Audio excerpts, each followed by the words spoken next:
Ito ang Presidential Broadcast Service. Radyo Pilipinas. Radyo Publiko ng Bagong Pilipinas para sa Bagong Pilipino. Naghahatid ng mahahalatang balita at impormasyon na uugnay ng pamahalaan sa sambayanan. Tulay sa himpapawid ng serbisyo publiko. Radyo Pilipinas. Radyo Publiko. Ang boses ng Pangulo sa Iloilo. Radyo Pilipinas. 585 AM. Oras sa Radyo Pilipinas, 1:03 sa hapon. Kilala ta bala mga bata naton? Bahang pantabala ang mga pamatanon? Din bala padulong ang ginakabig paglaom sa nasyon. Generation Y ug millennials kung tawgon. Ano pa man ang tawag sa ila, sila ang aton kabataan, ang palaabuton sa nasyon. Aton sila kilalahon, aton hibaluon, kuhaan sang inspirasyon. Hisayron ang ila aspirasyon. Diri sa Youth Connect. Youth Connect. Isa ka oras na programa sa sininga estasyon Radyo Pilipinas Iloilo.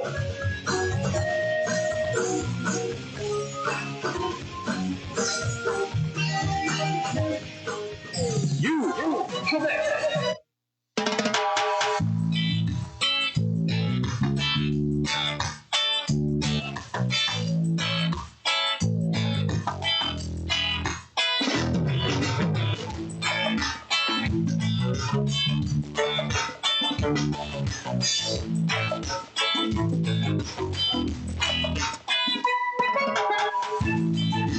Mayong hapon Pilipinas, mayong hapon Western Visayas. Sunod ka probinsya sang Iloilo kag kutob sa malabutan sang amon pagserbisyo. Dingaban nga bahin sang kalibutan, nagahatag kami sa katahuran. Mayong hapon, good afternoon sa inyong katanan. Mabiyan, welcome sa isa naman kedisyon sang pagpangalagad sa programa Youth Correct at nagkataroon sa Biyernes, Agosto 29, tuwing 2025. Inamabiyan ang ikalima kag katapusan nga Biyernes aron nga ikawalo nga bulan sang tuig 2025.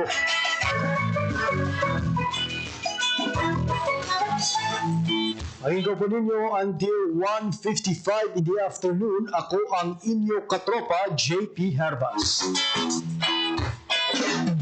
Sa atong mga sukitag palamati all over Western Visayas, provinces sa Baclan, Antique, Capiz, Guimaras, kag Iloilo.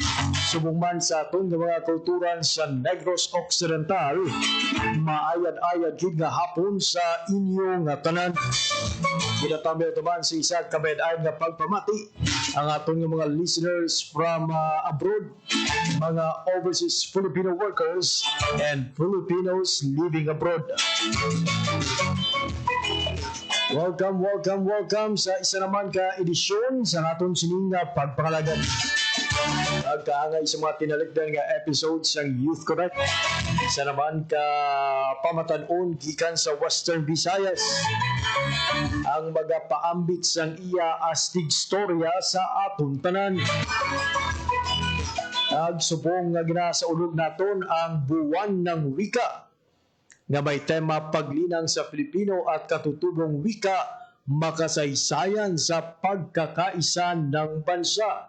Mangingaw po natin sa hindi lamang madugay sa ka-award-winning Ilonggo seafarer and writer na sining karon lang ang ginhingadlan mga biyan nga tagdaog.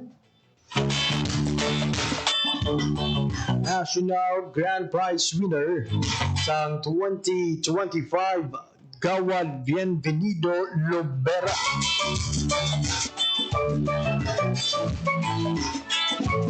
Siya man mga biyan ang nagabaton sa to sa 2024 Leoncio Derriada Prize, 2024 Padya Dungog Kinaraya, 2023 to 2024 Bantugan sa Panulaton Kinaraya. Balo na to ang istorya ni katropang Elijah Jose Barrios.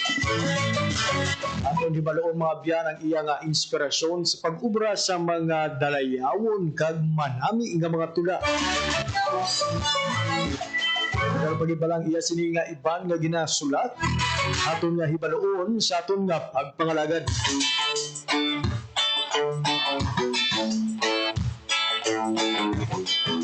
Samtang sa mga katropa naton nga nagapangita sang trabaho kag luyag nga mangin isa ka kawani ng gobyerno.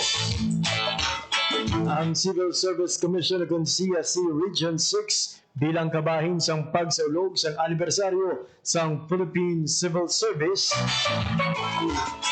magahiwat mga biyan sang Job Fair sa Setyembre 4 tubtob 5. Subong mga biyan mga 22 ka ahensya kag mga opisina sang gobyerno ang nagpabutyag sang ila intensyon nga mag-upod sa sining aktibidad.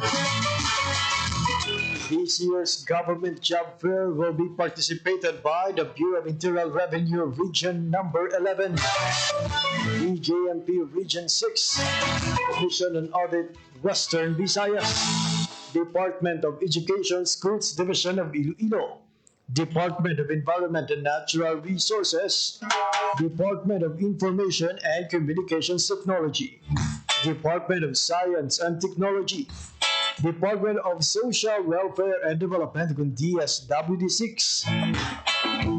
Mag-aupod man sa siling nga aktibidad ang Department of Trade and Industry, Guimaras State University, Home Development Mutual Fund kung Pag-ibig, Iloilo Provincial Government, Iloilo Science and Technology University, Land Transportation Office, National Police Commission, Northern Iloilo State University, Professional Regulation Commission, Philippine National Police, West Visayas State University, Western Visayas Medical Center, Civil Service Commission Regional Office 6, Cagdole, Western Visayas. Ay ganyo gid sa Civil Service Commission ang tanan nga mainteresar kag qualified applicants sa mga persons with disability ka mga membro sa mga indigenous community irrespective of sexual orientation and gender identities nga mag-upod kag mag-apply sa sining government job fair sa diin 150 ka posisyon will be offered during the job fair. Kag ang mga posisyon nga hindi ginalakipan sa mga plantilla position, job order o contract of service positions. Ang government job fair hiwaton sa Setyembre 4 tubtob 5 sa SM City Iloilo Event Center. At sa mga luyag mag-apply mga biyan, be ready with the following requirements: personal data sheet, resume, valid ID, pen, certificate of eligibility, transcript of records, kagiban pa ng mga may kaangtanan ng mga dokumento. Natagmaan sang Civil Service Commission nga wala sang online kung pre-registration sa sining pagpasakop sa job fair kag ang CSC Western Visayas ang magabaton sa mga walk-in applicants. So kung ikaw ang handong nga mangin isa ka empleyado sa gobyerno mag-upod sa mga kawani ng gobyerno, this is your time mga biyan para mangin kabahin na sa public service. Pinagi sa pag-apply sa sining government job fair, ito siyang imo ang ginahandom nga trabaho bukas na gali para sa imo. Alauna 11 na sa hapon.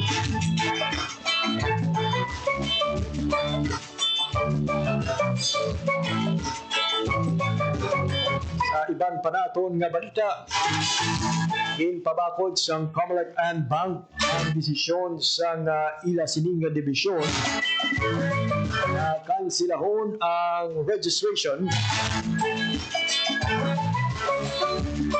sang Duterte Youth Party List.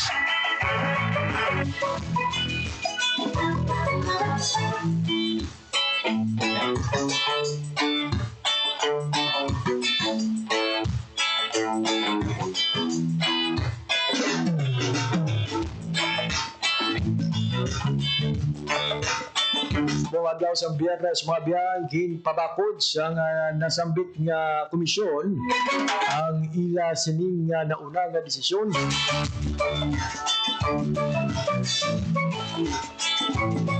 Naibasura ang registration ng Duterte Youth Party List.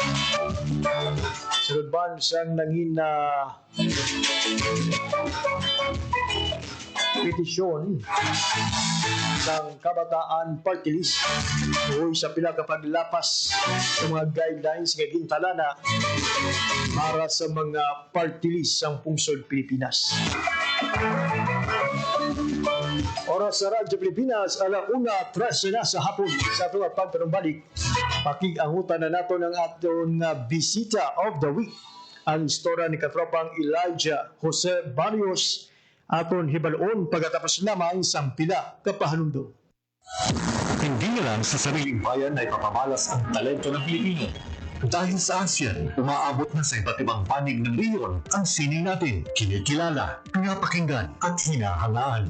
Alam mo ba, mas marami na ang Filipino artist na nagpapakita ang kanilang obra sa buong Southeast Asia dahil sa ASEAN. I can't wait for ASEAN to create more programs that will encourage collaboration. I think what would be nice is meeting the past participants. ASEAN would be open to residencies, not just for artists, but also to writers, to art critics, to curators, to other cultural workers. Sa ASEAN Artist Residency Program, ilang Pilipino na ang napiling lumikha ng sining sa Jakarta, Indonesia. At ang kanilang likha, bahagi na ngayon ng permanent collection ng ASEAN Gallery. Mayroon ding Connect ASEAN, isang art exchange program na gumagamit ng online at on-site exhibits sa mga palabas sa Manila, Jakarta at Busan. Tambok ang mga likha ng Filipino artist sa harap ng libu-libong manonood. At nitong 2024, tambok rin ang galing ng mga Filipino graphic artist sa ASEAN Graphic Arts Exhibition sa Vietnam, kasama ang higit 150 likha mula sa buong ASEAN. Pero higit pa sa pagpapamalas ng husay sa sining ang layunin ng ASEAN. Sa pamamagitan nito, nabubuo ang balita ng kultura at ideya sa pagitan ng mga artist mula sa iba't ibang bansa. Mula rito'y sumisibol ang koneksyon, pagkakaibigan, at mga obrang mas makabago, mas makulay, at mas makahulugan. Dahil sa ASEAN, ang sining ng Pilipino ay hindi na lang para sa lokal na eksena. Ngayon, may entabladong regional, mas malawak, mas makulay, at mas kinikilala.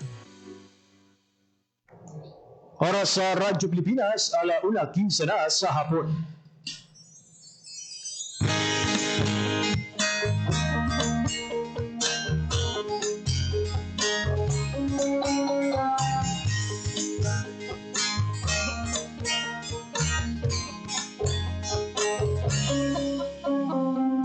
Sabi nila tayo ay bida-bida, puro kuda, wala namang ginagawa.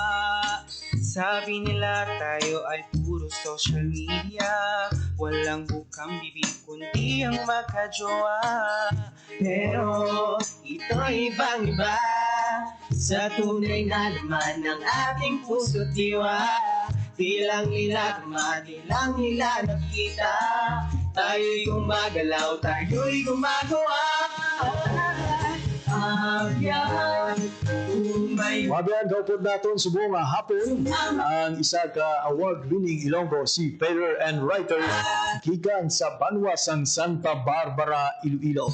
His honor nga makaupod sa itong pagpangalagad si katropang Elijah Jose Barrios. Katropang Elijah, maayong hapon kaga maligayang buwan ng wika sa imo. Yes, maligayang buwan ng wika, Sir JP, and meron nga hapon sa inyo tanan kag sa mga nagapalamati man sa subong nga hapon sa Youth Connect. Thank you, Gid Katropang Elijah, for joining us sa subong nga hapon despite our late notice kag invitation sa imo. Foremost, Katropang Elijah, sa mga first time nga babatian ang imo sini nga pangalan, sino balas Katropang Elijah Jose Barrios? Yes, no? So I'm Elijah Jose Barrios. Nagdako ako sa Santa Barbara. Tapos ako kasi seafarer. So I graduated from John B. Lacson Foundation Maritime University, Arevalo. And currently, I am based here in Luzon. I'm a shipboard training officer. Kag isa man ako ka manunulat. No? So, isang gid ka honor para kanapan nga may bitahan sa bunga hapon. kag maka-share man kang mga bits and pieces ng akon mga storya kung ano man ang pwede makapulutan sa aral sa aton mga tagapalamati. Si Katropang Elijah hindi lang basta manunulat kundi isa ka award-winning manunulat. In fact, sang sining karon lang si Katropang Elijah ang ginhingadlan nga National Grand Prize winner sang Gawad Bienvenido Lumbera. Katropang Elijah, anong imo sining nga reaksyon nga ikaw ang isa sa mga ginhingadlan nga tagdaog sa sining National Literary Competition? Yes, I'm very honored, sir. Kay actually, third time ko na nga nag-attempt na nag-submit pala sa Gawad Bienvenido Lumbera. And it's actually a very difficult competition to win because isa lang gid ang nagadaog per category. So you don't get to have third prize, second prize. You only get to have a grand prize winner. So it's a very fulfilling award, but at the same time, it is holding a space nga ako sa diin. May-rush siyang sense of responsibility. At the same time, kaya ikaw lang ikaw ang, kumbaga sa isa ka batch sa mga writers sa Region 6, ikaw ang ginatagan sa kamuning nga honor. And there's a sense of responsibility on my end nga this should be more than just the award. This should be an opportunity para mabalaan man or makilala or makakuha man sang sense of love for language, regional language ang aton mga readers dito sa Region 6. Katropang Elijah, ang imo entry amo ang prosesyon sa mga karosa sa Kwaresma sang kabuhi. Sa titulo pa lang sang imo sining entry, daw makibot ka na or matingala ka na ano ayan ang content sang sining piyesa. Can you give us the details as ang inspirasyon sa likod sang sining ang prosesyon sa mga karosa sa Kwaresma sang kabuhi? Yes, actually when I was writing sa akong nga collection, nagpangita ako sa inspiration. Actually, nakasulat na ako about sa Canarayan language, nakasulat naman na ako about sa seafaring industry. I wrote about love, I wrote about mental health. So, kumbaga, napangita ako sang bago nga inspirasyon. And then, it so happened na ara ako nagalakat ako, and then, it was a Holy Week ato sa syempre after kang Holy Week na immediately na taliwan si Pope Francis. So parang I was really saddened by the incident or by the news, and then there's just a huge wave of emotions coming in, and feeling ko kailangan ko siya i-channel into something else. And then I decided nga, what if I write about Lent, but not Lent as biblical as Lent, but use the biblical representations ng Lent and compare it sa kung ano man ang suffering sa aton nga mga fellow Filipinos. So kumbaga, ang suffering sa aton nga Ginoo ginhimo ko siya nga inspiration kung ano man ang mga suffering nga naagyan sa aton nga mga fellow Filipinos. So this is actually the first time that I wrote something outside of my personal experience. Kasi usually pag kasulat ako about sa akong self, about sa akong mga inagyan. Pero this time, I was inspired by the plights of our kababayans. No? So, ano na siya, bali, it's a 10 poems inside one collection. Tapos, per piece is inspired by isang karosa. Every Good Friday, di ba, procession kita sa mga Catholic people, nag-procession kita, and may mga karosa kita ginasundan. So I picked 10 of those karosas, and then ginobrahan ko sila sa poem isa-isa. Grabe. So yeah, sir. Ka-amazing, no? Nga ang iba niya, pamalandong, plain di pamalandong lang gina sa Holy Week. Pero ikaw, nakitaan mo sa oportunidad ang pagpamalandong para mag-reflect pagid sa iban nga mga sitwasyon, especially ang mga ginapang-agyan nga kabudlayan sa aton sining mga kauturan ng mga Pilipino. Karon mo Elijah, you mentioned no, nga ang ining collection is composed of 10 poems. No? May we know ano Yes. mga titulo o kung tigulo sa kada tula nga imo sining nga sulat? Oo, sir. No? So, actually, ang title sang kada tula nga ginsulat ko is inspired by every karosa. So, wait lang. I'll just put up the information kay Hindi ko sila actually Okay lang. It started with Kasakit sa Kantin. Syempre, inspired by the Garden of Gethsemane. So, tapos, ang next ko naman nga, is Katapusan nga Panihapon. So, it's the Last Supper. And then, ang next is ang Paghukom. So, it's the Judgment under Pontius Pilate. And then, Santa Veronica, Simon Sereneo, and then si San Pedro, ang karosa ni San Pedro, very iconic because may ara na siya pirming nga manok. And then ang Pagtaltal, and then ang Mater Dolorosa, which is a very picturesque and a very painful karosa para sa akon because it's the mother who's grieving the death of her child, her son. Santo Entierro, which is the almost at the end of the procession, yung where you see Jesus Christ already in a casket, or parang wala his body already. And then of course lastly is the resurrection, yung pagkabanhaw. So amo na siya ang napulo ka mga karosa nga napili ko nga i-include sa akong collection sa poetry, sir. You relate this content, katropang Elijah, sa mga societal issues manaton o kuna mga istorya sa nga aton sini nga mga kauturan. Can you cite ang pila ka mga societal issues nga natakol sa siniiyang nga piyesa? Yes po. So for the piece na Kasakit sa Hardin, actually I related it into the extrajudicial killings, where I used the imagery of the angel appearing as if he's a very powerful deliverer of a message, and then may ara kita sa isang katawo nga nagapasakit, and then eventually ended up na hindi gali sa anghel, but someone who is delivering a message from a different form of a father. It's a very political poem, and the next one is Katapusan nga Panihapon, where I related it to the Last Supper of the farmers in Negros who were massacred. So it's a very sad poem. And of course, isa man sa mga pinaka iconic dire is Santa Veronica. I related it sa isa ka babae nga naging instrumento sang aton nga pantries sang COVID-19, no, where she led the way to this revolution during the pandemic through the form of community pantries. And of course, ang Pagtaltal is actually on the plights of our farmers. So, ay mamo na siya, sir, ang some of the societal issues na akong gin-tackle dito sa akong collection. Katropang Elijah, ano kalawig ang pag-ubra mo sang sini nga mga tula, considering pulo gid katula ang imo sini nga kinahanglan tapuson para makalabot sa kung matapos o kung mahuman ang ining nga koleksyon?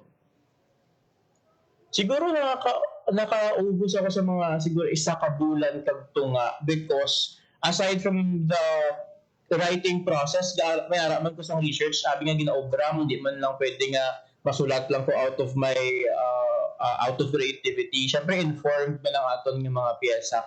But at the same time, because the subject matter, tama ka bugat, may kailangan ko magpakulay in between the pieces para lang i-process ang every poem. So usually siguro nakaubos ako mga 1 month and a half bago ko matapos ang 10 na mga tula, na pulo o tula. Grabe, malawig-lawig man gali, no, ang imo sining nga inagyan antes na human ang imo sining nga award-winning entry sa 2025 Gawad Bienvenido Lumbera. Katropang Elijah, speaking of the process, saan ugid pala nagsugod si Katropang Elijah sa pagsulat?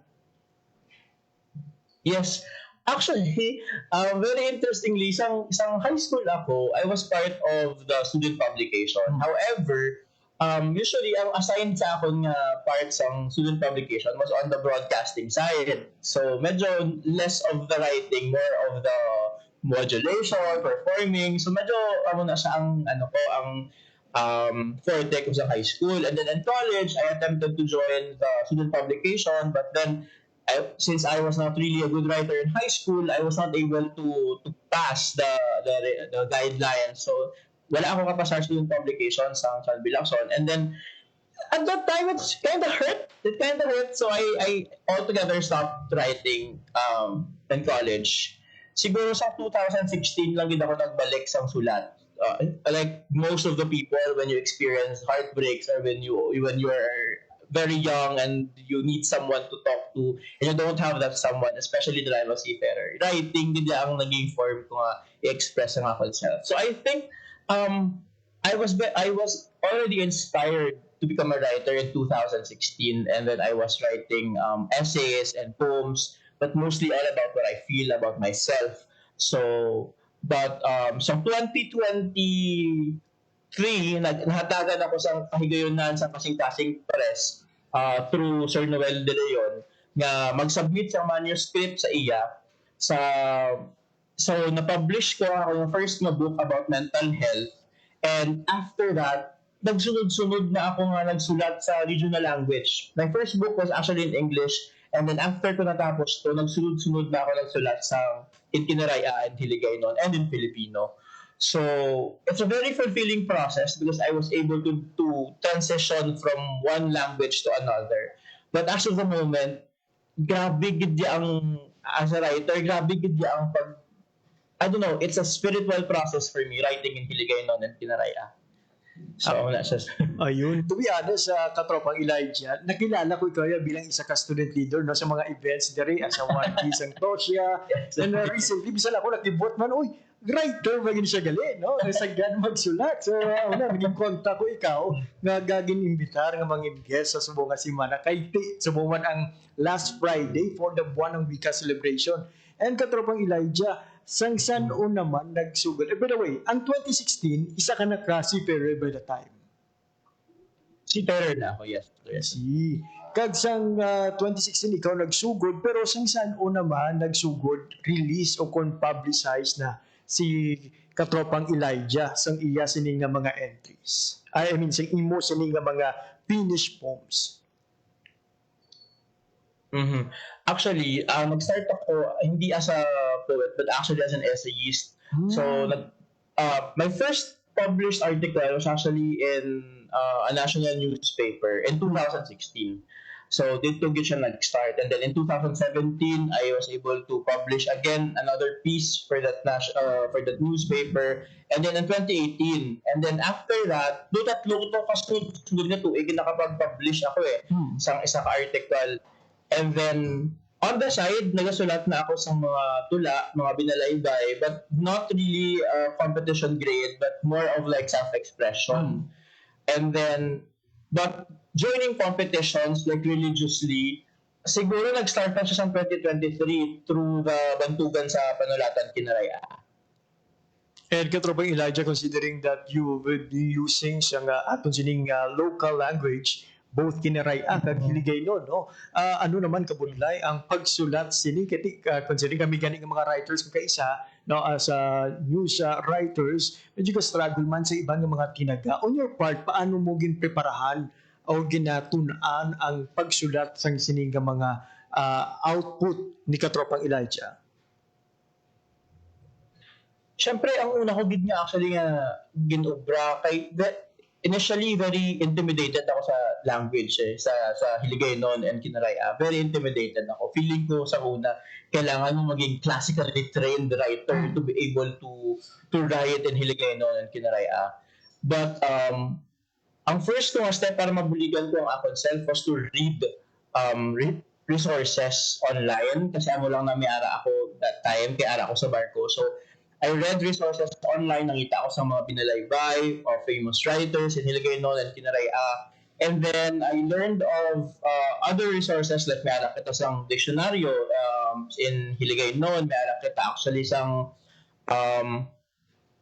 guidelines in how to spell pagbaybay sang mga tinagda. So damo kita actually references, no? So part man na siya sa preparation nga basakon ina, tun-an ina. But at the same time, ginabaton ko man o gina-accept ko man sa akong self na language is actually, I'm not a purist. So, hindi ako, when I write in Hiligaynon and Kinaraya, sometimes I introduce other words nga, like for example, the Kinaraya in Antique is different from my Kinaraya in Santa Barbara. So, I do not necessarily have to use the Kinaraya in Antique. I can use my version of Kinaraya in Santa Barbara. It's but with that particular struggle nga nabudlayan ka kay may different variants kumbaga ang aton nga mga language in Hiligaynon ang kinaray ginabaton ko na sa self ko kag wala ako nagapa-intimidate dira sa base sa lani kay hindi ni amo ang ginagamit sa mga antiken nyo base sa lani kay do hindi man mo ginagamit sa wala ako ang actually I don't get intimidated by that. But there are some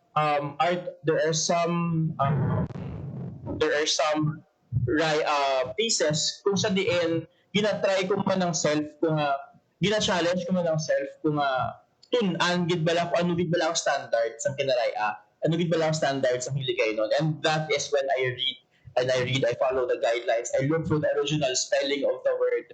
So may mga amo ko na process. Sometimes I'm very strict and sometimes I'm free-flowing. Depende sa kung anong gina-achieve ko sa akong minalaybay. Ayun, thank you for emphasizing. Wadi, sa mga nagasugod, kag gusto nga malabot, mananalabot ni Katrabang Elijah, siguro common nga mga fears, no? Nga basi, hindi ko kaya nga mag-fluent yun, nga magsulat sang Hiligaynon o kung na kinaray ang pulong, pero it's good to know nga bisan ikaw no at your achievements right now no gina-admit mo nga from time to time maga-struggle ka man sa pagsulat sa eksakto nga mga tinaga o kung paggamit sa eksakto nga tinaga kiti with the influence right now kabudlay gid man tuod magsulat sang purely Hiligaynon kag kinaray nga mga output kaso mo Elijah no from being rejected nga mangin kabahin sa isa ka student publication, subong ikaw isa na ka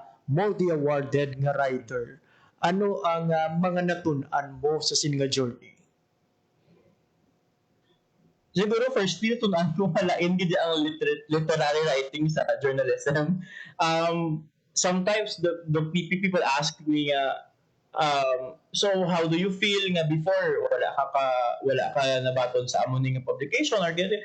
And I do totally understand. I mean, if I'm a very good journalism publication, if I'm a very good newspaper, I will not accept someone who cannot write a good headline. Of course, di ba? So at that time, I cannot write a good headline. So, feeling ko deserve ko at that particular time hindi mabaton sa student publication. But where I am right now is where I'm exactly meant to be, I feel like. So, as a literary writer, sadya gid ako because nalipay gid ako sa proseso, especially in using the regional language because it is some sort of coming home. Kung kaista nastoryahan ta kag na Sir JP, may mga words ako nga hindi ko kabalo sa spelling. Sometimes may mga words ako nga ara lang siya, balaan ko nga may amo na nga tinaga. Pero wala ko kabalo ko ano exactly nga tinaga na. Kaya siyempre, arin ako din sa Luzon, usually I speak in Filipino or in English. May mga malipatan naman ako nga tinaga. And nag-chat ako kay mama, kay papa, ano gani sa Hiligaynon, ano ni gani sa kinaraya, and when you remember that word, and when the word comes into you, it's not just a word, it's some sort of a wave of memories. May amo na siya nga feeling. Amo na namian ko magsulatin kinaraya in Hiligaynon. Because madamo, kusang may mga nabalikan nga mga memories and feeling from childhood and living in Iloilo, of course, at Santa Barbara. Ayun, inang gasanti ka na, no? Sa ipagsulat sang tula. Tapos, mangonseho ka kung ano ang tinaga nga ini. The moment ka mabalaan mga tinaga, may madumduman, throwback na naman, another emotional or senti moment na naman. Kano bang Elijah, no? Sino gid ang nagduso sa imo? Ngati, naistoryahan natin kaina, nagsugod sa pagsulat sang essay, nagsugod sa expression lang sa imo sini nga mabalatyagon, pero paano naman nagsugod si Katrabang Elijah sa pag-intragid sa mga kompetisyon? Siguro nabatian ko actually ang ambahanon kagina pag upa mag-interview. Mara kita sang nabanggit nga word nga bida-bida. Feeling ko ako na. Bida-bida ako actually yun ako sa child. Siguro because my parents are also they also have a creative flair, and then my father sagad siya mag-drawing. My mother is also a Filipino teacher and writer, and growing up they they guided me in joining competitions like declamation competitions. And of course, sa high school ako, part man ako under ako sa special program in the arts curriculum sa Santa Barbara National Comprehensive High School. So, dito pa lang siguro, abo pa lang na earlier childhood and earlier life ko. Feeling ko amo na siya ang isa sa mga fuel to the fire, kumbaga, sa akon, joining competitions. But it's not just before I was a competitive person that I really wanted to win. But as a writer, actually, I received a lot of rejection letters. Damo man ako sa mga kapildihan bilang isa ka manunulat. I don't get to win all the time. But I have a very healthy relationship with failures right now as a writer. So, isa na siya sa mga na ginapasalamatan ko kung sige man ako gyapon ka-intra sa mga competitions. Hindi actually lang para magdaog, but to be able to learn from also failing. It's very, very helpful for me. Tatro mo, Elijah, kay Ina, nakitaan ko sa isa sa mga laragway nga imo siniyagin paambit sa aton ang picture mo, kung ano maginauyatan nga libro. Correct me if I'm wrong, ang libro nga to, imo ito nga libro mismo. Yeah. Yes. That's my first book titled Resurgence, Poems and Essays about Depression and Healing. Kag as we speak right now, katropang Elijah, pila na kalibro ang napublish nga imo sinulatan? Isa pa lang. It's published under Kasing-Kasing Press. Pero may mga collection of poems na mga published works na-include ang akon nga some of my pieces, no, ang Vulnerable and 17 Halin sa Ilaya. Those are collection of poems under man sa Kasing-Kasing Press. And of course, may ara kami sang recently published na collection man sang mga tula, Ang Bayan sa Ilalim ng Aming Talampakan. It was published last December. Naupod man dito ang some of my 5 of my poems. So, but for books nga ako gidya mo, for isa pa lang. I see. Pero ang ining 10 poems, no, under sa imo sining latest nga feat as a 2025 Gawa Bienvenido Lumbera Awardee, plano man ini nga i-publish bilang isa ka libro, katropang Elijah? Oo, actually, I think this collection of poems will be included also in an omnibus collection, I think, of all the winners.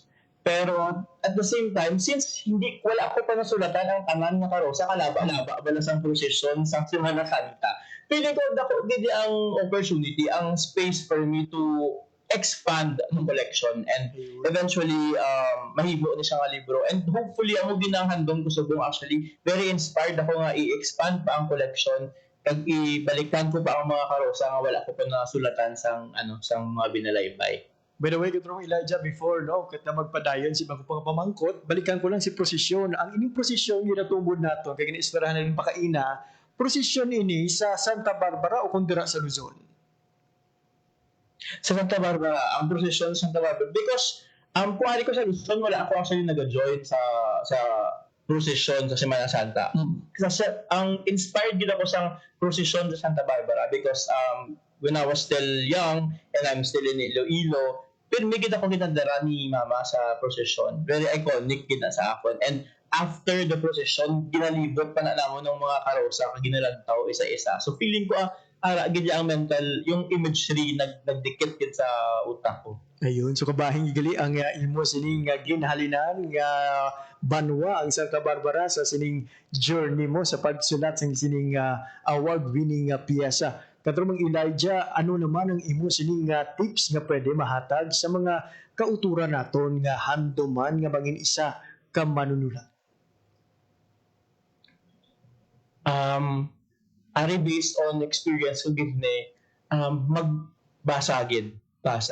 I think the consumption of art is very essential in creating art. So para man ma-inspire ka ba lang kung ano man ang mga nasulat na, nakita mo kung ano ang tingog sa mga writers nga gusto basahon, but eventually you will find your own voice by reading, no? So sa una medyo ginailog mo pa kung paano sila magsulat, ginailog mo pa kung paano, but eventually, as you go through the process of reading and reading and reading, and then you write, after you read, you will be finding your own voice as a writer. And at the same time, of course, hatagan mo sang oras ang sinulatan mo. When I was younger, I think I was very gadali ka ba lang matapos mo ba lang sinulatan mo, and gasalig ka lang yan nga, ay kabalo ko yung magsulat, nabi ko yung magsulat, doon mo na pala, wala ka na yung actually ga-revise. So hatagan mo oras ang imong mga sinulatan as a writer, pabasa mo sa iban, pangayo ka sa comments, hindi ka mangintikon kung may ara sila ang balon na malain, kaya mo na actually makabulig sa imo, and then you go through the process of revising because ang katahom sa imong sinulatan nagagawa gid ina sa imong revision process. The more that you revise and revise and revise, makita mo nga, ay, damo, pagali isang opportunity nga mapanami ko ini. So, muna siya, una, magbasa gid, and ikaduha, tagan mo gid sang tion, sang oras, girespeto ang imong ginasulat. Ayun, kagabay mangin open ang tanan ha sa constructive criticism doesn't mean nga may ara negatibo nga bahin sa imo sining obra, hindi ka na magpadayon. Katro pang Elijah, sa imo nga personal nga experience, no, sino ang mga ma-recommend mo nga mga author o writer nga mahimo amazing nga kag nami nga mga style sa pagsulat? Yes, actually ang pinaka-nanamian ko nga kay sa literary scene sa Iloilo is kadamo gid sa mga mayad nga mga manunulat sa Iloilo actually. As well as sa Visayas actually. So para sa ako, ang una ko gid nga nabasa nga libro is actually kay John Erimel Teodoro. So nanamian gid ako sa kasimple sang paggamit sang lengguwahe, sang kinaraya. And then I for short stories, nagbinasa ko man si Leon Choderiada, of course the father of Western Visayas languages. And then Peter Solis Neri, I really enjoy reading his works, especially ang mga humorous nga stories, very beautifully written plays. So Peter Solis Neri, and of course Ma'am Genevieve Asenpo, kaduro sa mga writers sa Iloilo nga pwede naton basahon actually ang ilang mga sinulatan. And actually those are available books, so many available books na pwede naton mabakal or makita ang ilang mga inobra. Ayun, kabay nga ining interview naton mangin palagyan man para makilala sa mauling tubo ang mga dalayawon nga hinimuan kag sinulatan sa ngaton sining mga Ilonggo writers. Magluwa sa imo katropa nga Elijah. Katropang Elijah, we are celebrating Buwanang Wika sa Subong. No? You're a son of a Filipino teacher. Ano ka importante ang aton sining pagpalangga sa aton sining nga wika o kung sa aton sining nga mga lingwahe? Very, very important. Hindi lang na siya abi about the language. It's history, identity, of course the question of will this language survive in the many years. Kahit kung tanawon natin ang tema subong sa aton nga Buwanang Wika, naga-focus actually sa mga katutubong wika naton. And I think I saw in Facebook one time na dabo na sa mga endangered nga mga local languages naton, no? And of course sa pag-istorya naton regarding sa language, damo gid actually subong ang misinformed man gyapon nga ginatawag nila gyapon ang Hiligaynon or kinaraya nga dialekto. Ay, hindi na siya actually dialekto, lingwahe ina, may sarili siya nga set sang iya grammar, syntax, at may mga ginhalinan na sila nga luwas pa sa ginhalinan sang Filipino. So it's a language in itself, and I think kanami subong sa aton nga tema subong nga Buwanang Wika kay wala nag-focus sa Filipino. Gina fully embrace siya ang mga languages nga ara sa aton subong sa tabilugan sa pungsod Pilipinas. Hindi lang siya centric sa Filipino, because I think when we talk about language, lain gid ang pagtulok sa tao sa mga writers in English, sa mga writers in Filipino kumpara sa mga writers in Hiligaynon and kinaraya. Amo na siya nga gusto man naton baguhon, no, muna nga perspective. Kag kanami kay ang Buwanang Wika naton subong gahatag sa aton sa opportunity nga i-tackle ini nga mga issues regarding our language, hindi lang sa national language, but of course our regional languages as well. So very important gid ina. At the same time, very important gid ina para maging proud man bala kita sa kung giin kita halin ano aton nga mother tongue diri sa Manila when you speak in or when you say things and you have an accent of an Ilonggo, usually you're gonna be the comical factor, like the butt of the joke, right? So we deserve to be we have to be very proud of our language because di na kita nag-umpisa, ano na siyang identity naton. So dapat itibong na siya naton. We should make sure that our language will be transferred into the next generations. Ayun, katropang Elijah, gusto kong kumantanin nga maghatag pa sang dugang pamangkot kag magpalawig pa sang aton sini nga interview. I'm interested man nga mapakilala sa aton sini nga mga kultura ng imo sini nga leadership journey, pero per tech naton, no, 2 minutes left na lang sa aton sini nga pagpakalagad. Siguro i-reserve naton ang ina nga component sa dugang pagi nga mga kahigayunan, no, mga maritime or seafarers day or seafarers week, maka-open kaliwat namon. This time, katropang Elijah, for sure you are not alone in this journey. Madamo sa mga kauturan nga nagabulig para malapot ng katropang Elijah ang nalabot mo subong. Before we end, may mga luyag ka bala pasalamatan. Of course, thank you so much man sa grassroots ko, no, Santa Barbara National Comprehensive High School, sa Talanghawan, sa akong parents. But of course, pasalamatan ko ng mga mentors ko nga gabuligid sa akon, especially si Sir Noel De Leon, nga siya gid ang nag-push sa akon nga magpadayon nga magsulat. And of course, pasalamat man sa Ginoo nga ginhatagan kita sinisang amo ni nga talent, no, opportunity nga makapagsulat man. So Sir JP, salamat man sa opportunity nga makapag-istorya ako sa imo subong hapon kag of course sa mga palamati natin. Salamat kids. Salamat gid katropang Elijah sa imo sini nga oras kag for sharing with us ang imo sini nga astig storya kabay sa masulong nga kaibigan makaupod kaliwat namon sa pagpaambit naman sa other side of katropang Elijah bilang isa ka student leader kag bilang isa ka modelong estudyante sa maritime sector. Katropang Elijah Jose Barrios, for your time information, madamo gid nga salamat kag padayon. There you have it mga biyans, katropang Elijah Jose Barrios. Actually, wala pa to supposedly, no? Naka-end si katropang Elijah, but limitado lang gid ang aton sining connection sa Zoom. Rason ko nga na utod na ang aton sining paghinunanon kay katropang Elijah. Anyway, ginapasalamatan ginaton diwat si katropang Elijah sa iya sining oras kag impormasyon nga ginpalabot sa aton, for sharing with us ang iya sining journey sa pagsulat. Grabe, no? Si katropang Elijah nagsugod lang sa pag-express ang iya sining mga thoughts, iya sining mga inagyan, and they nag-abot mga abyan oportunidad makilala siya lagi sa pagsulat sa mga paindis-indis na nagbungagid ang udang iya sining mga sinulatan mga abyan nagkilala sa nunaytuhay nga kompetisyon. Gitnadiri ang 2023 and 2024 bantugan sa panulatan kinaraya.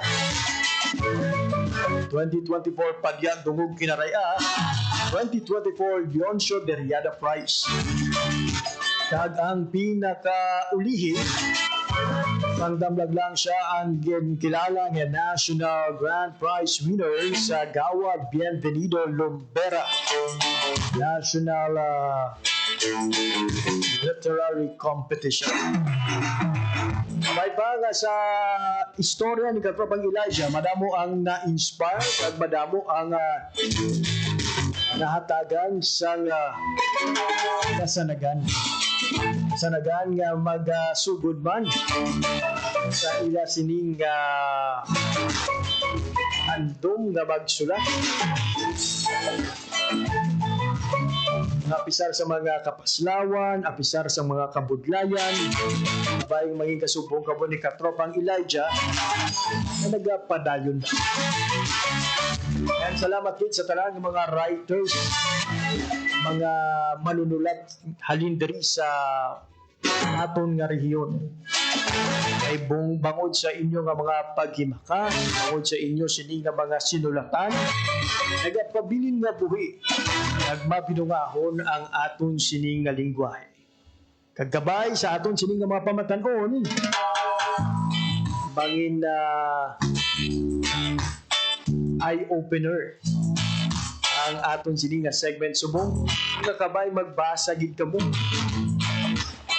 Padayon sa pagbasa, hindi lamang para nga makapulot sa istorya, hindi para makatuon man sa mga pamaagi kung style kung paano magsulat. Who knows, sa mga masunod ng mga literary competition, inyo naman nga pangalan ang aton pagalawagon. Wala na sa oras kinabalin sa aton sa mga pagpalagad dari na gilamang kuto batong edisyon sa mga daw sa Biyernes, Agosto 29, tuig 2025. Madamo ginga salamat sa tanan nga nagupod sa aton nga pagpalagad. Si Ma'am Marcel Torres Gino, Ma'am Janesha Molino. Thank you so much, Gid, sa pagpamati sa aton sininga edisyon. Sa halan sa akong mga katuwang technical, Mr. Rochelle Jones sa Tahero sa studio, at Mr. John Magallanes sa transmitter. Ako naman ang inyo nang inalagad, katropa nyo sa kanginan, JP Herbas. Madamo nga salamat sa inyong pagpamati. Maayong hapon, Pilipinas. Isa naman kamapuslanon ng edisyon sang Youth Connect. Ang inyo nabatian. Updanay naman kita sa masunod. Youth Connect.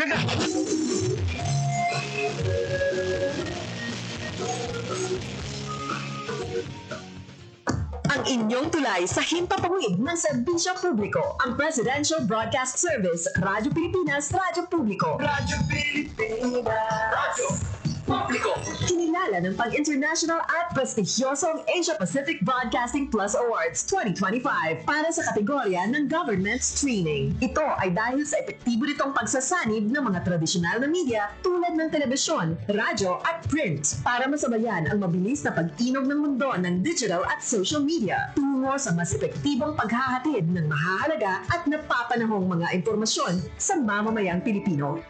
Kinilala rin ang Radyo Pilipinas dahil sa patuloy na pag-akyat ng rating. Ngayon ay matatag sa pang-4 na pwesto sa Mega Manila ayon sa pinakahuling Nielsen Radio Audience Measurement Survey. At sa social media, nakamit ang mahigit 2,000% pagtaas ng bilang ng mga sumusubaybay sa Radyo Pilipinas page sa unang bahagi ng 2025. Patunay ito na ang inyong Radyo Pilipinas Radyo Publiko ay tunay na kaagapay ng inyong pamahalaan sa paghahatid ng serbisyo sa mga mamamayang Pilipino. Mula sa aming lahat, sa ngalan ng inyong pamunuan at mga kawani ng Presidential Broadcast Service, kasama ang inyong mga himpilan ng Radyo Pilipinas sa buong kapuluan. Maraming salamat po sa inyong lahat, sa inyong pagtangkilik at pagkilala. Radyo Pilipinas. Radyo Publiko. Akala ko dati, sobrang mahal ng tablets. Pero dahil sa ASEAN, halos zero na ang buwis sa tech imports. Kaya mas affordable na sa mga